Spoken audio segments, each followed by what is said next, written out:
Hello students, in this video we will read the poem A River written by A.K. Ramanujan.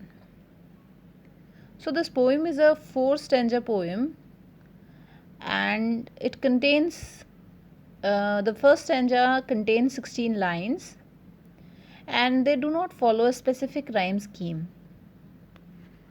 So we will start reading the poem. In Madurai, city of temples and poets who sang of cities and temples, every summer a river dries to a trickle in the sand, bearing the sand ribs, straw and women's hair, clogging the water gates at the rusty bars under the bridges with patches of repair all over them, the wet stones glistening like sleepy crocodiles, the dry ones shaven water buffaloes lounging in the sun. The poets only sang of the floods.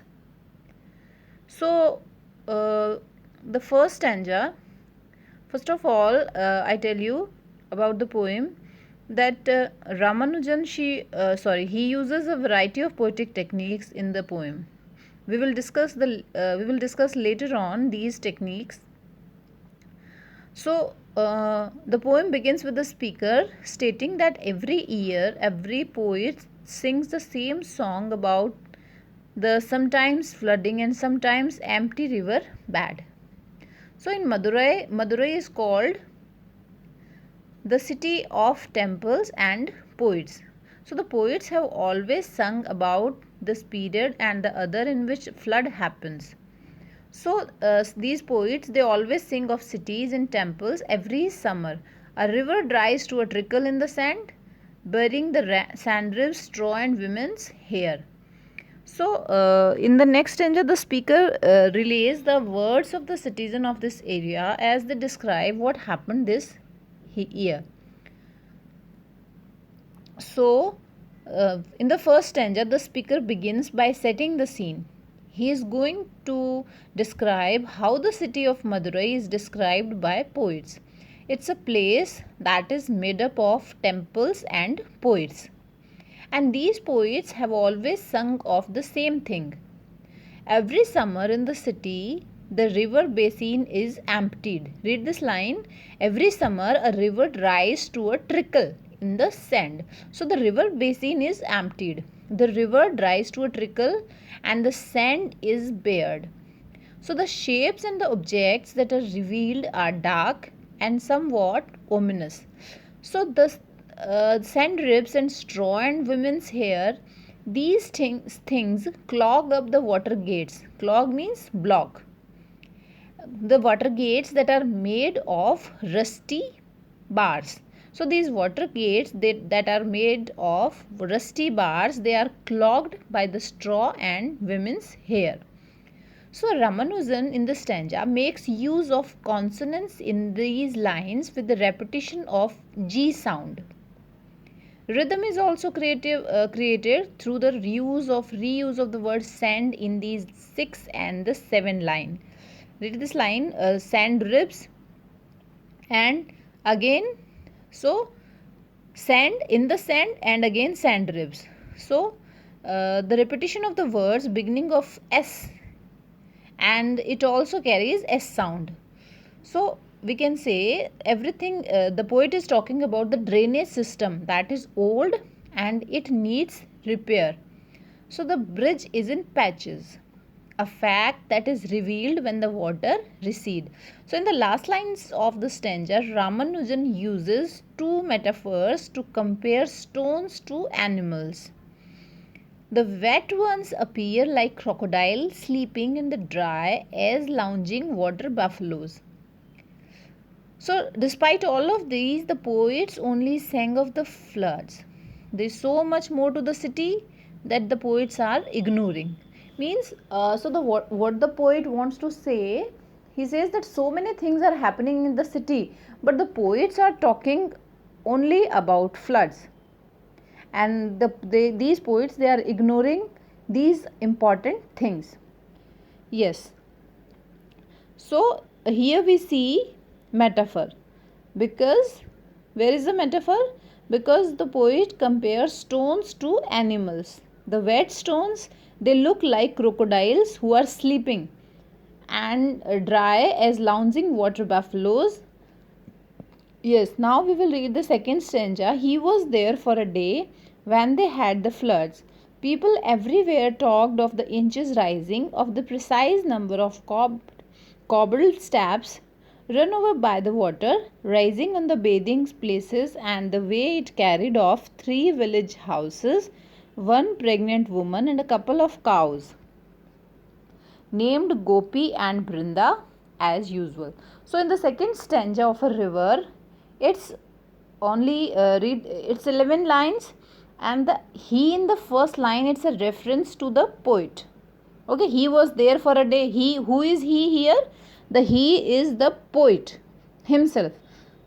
He states that he was only in the city for a day, means he was in the city for a day only. It's in the stanza that a number of the more complicated and he is also giving the personal details. So the details, they were not hidden, and everywhere the people spoke about the flood and the terrible things which resulted after the flood. So it's not just a simple natural occurrence.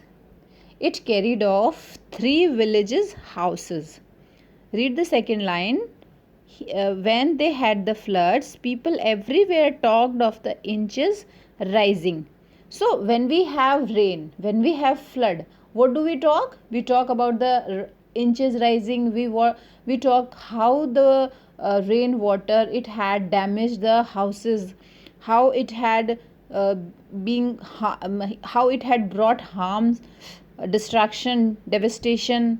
So people, they were talking about the inches rising, right? So it carried off 3 village houses as well as a pregnant woman, a couple of cows.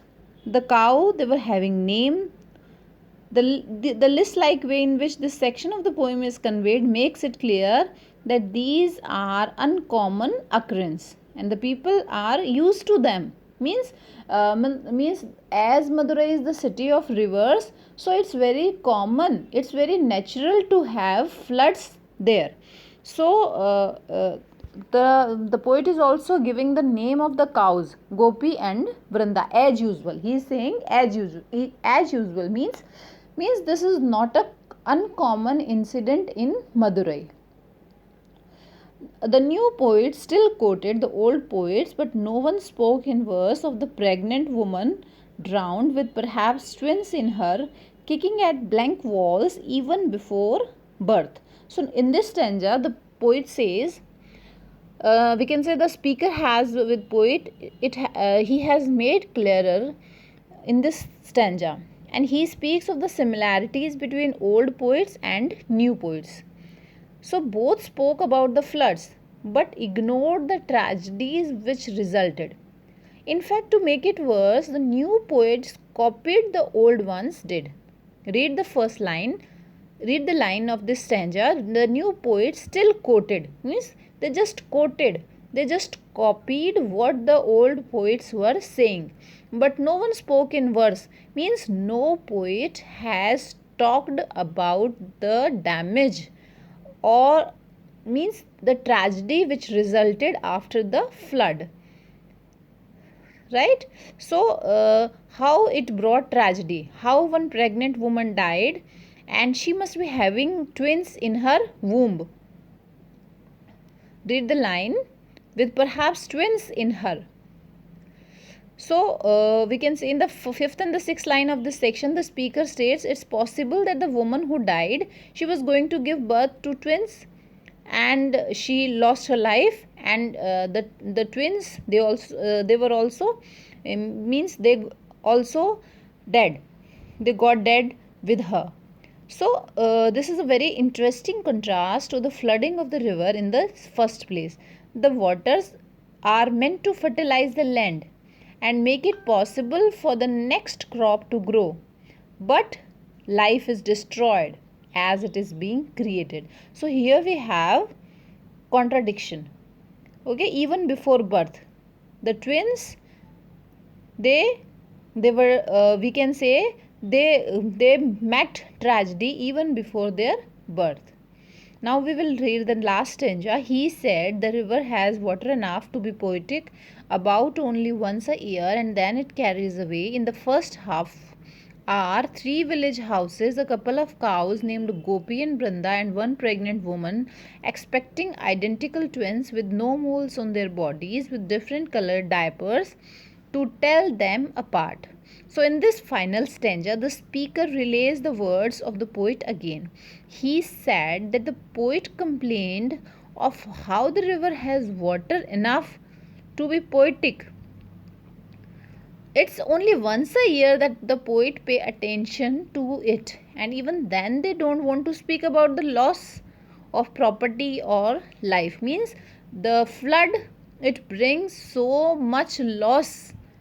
It may be the loss of property, it may be the loss of lives of people, but nobody is talking about the loss. The speaker repeats a section of the second stanza and he is restating what was lost.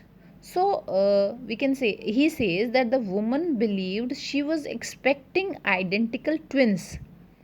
They were going to be perfectly same, with no way to tell them apart except through dressing them in different colored diapers. This is another humorous line, but it has a darker undertone. We can say the poet is he is not creating any humor, but the line, it has dark tone. He is speaking to the lack of care with which the poets approached the land and people. So there is no desire to know who these people are or quest to adequately depict their sufferings. So the poets, he is restating the loss of the flood. He is not giving any additional detail. He is giving the additional detail, but he is emphasizing the loss. He is saying that woman, he is talking about the loss of the woman, right? So the poet in this poem, he is talking about the river, he is talking about the flood, he is talking about the city Madurai.